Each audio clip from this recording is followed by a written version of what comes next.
The following content has been provided by RWTH Aachen University.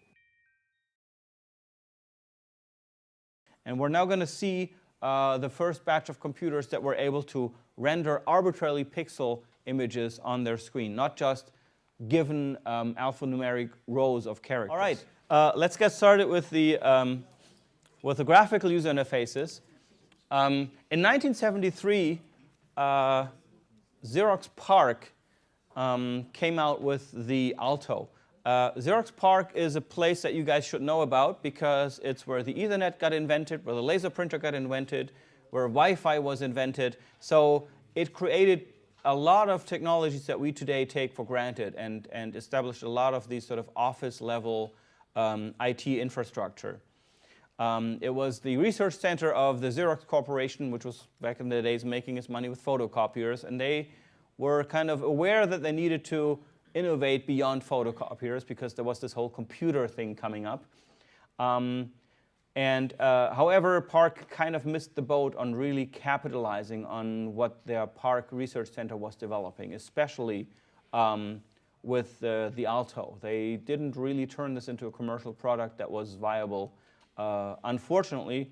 But then there was this guy, Steve Jobs, who visited PARC and saw what they were doing, and he kind of got the idea and came out with the Mac as a result. So let's look at the Xerox Alto first, though. This was a design that most of these things there, if you look at all of those, is there anything in there that where you would say, you know, one of the things is different from the others? I mean, a 2.5 megabyte removable floppy HD before floppies were out, compared to today's hard disks, yeah, right? 128 kilobytes of RAM, 800 by 600 resolution. That is not a million times different from what we have today, right? So the key thing that was really innovative about this device was especially the graphical display. As you can see, it was actually 600 by 800. It was a portrait screen to better resemble office-like, you know, paper formats. This was really designed as an office display or as an office system.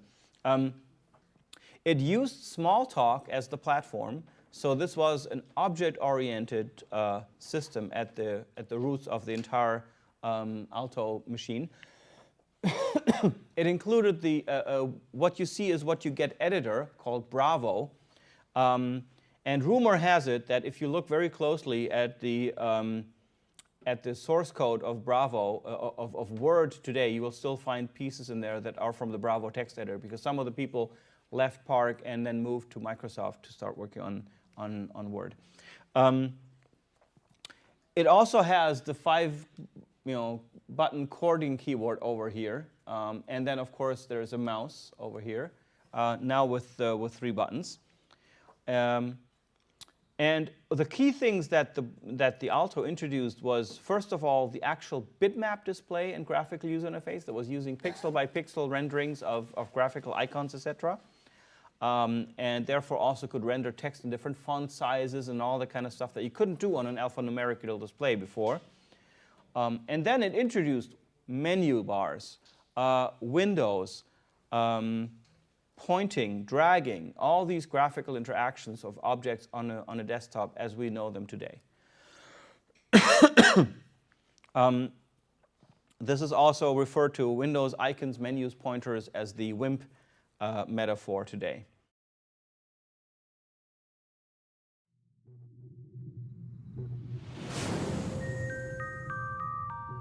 This content was provided by RWTH Aachen University.